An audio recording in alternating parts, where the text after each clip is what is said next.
Esta mañá arrancaba o programa formativo Emprendelab Barbanza. Facíao cunha charla de carácter inspiracional sobre o ecosistema emprendedor, a cargo de Antonio Casal, da empresa Libetopic.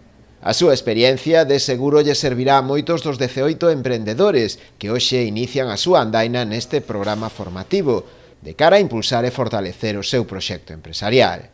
Dende o Concello e dende a AVE, as dúas entidades que desenvolven esta iniciativa, co financiamento da Deputación da Coruña, a través da súa rede de coworkings, animaron a todos os participantes a sacarlle o mellor partido a esta experiencia. Benvidos, aproveitadeo, tedes a oportunidade de ter unha bolsa de formación moi grande, con profesionais de recoñecido prestixio, tedes un montón de horas de mentoring e o que se trata é de que a partir de ahora pois intentedes esforzarvos para que a vosa idea ou o voso negocio pois creza e se desarrolle o máximo posible. Este é un proxecto que nos tiñamos xa en mente cando empezamos esta andadura no novo goberno, porque pensábamos que tiñamos aquí un potencial tremendo, como así é, que lle había que dar pois contido.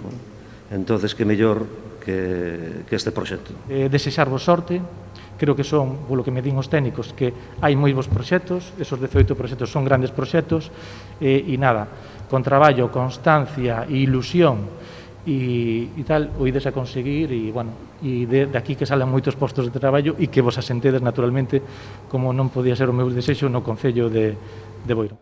Os 18 proxectos participantes nesta primeira fase do programa representan a sectores do máis variado, dende unha escola online de patronaxe e deseño a unha plataforma de xestión forestal ou de produción musical, entre outros. De todos eles, só 10 pasarán á fase de aceleración.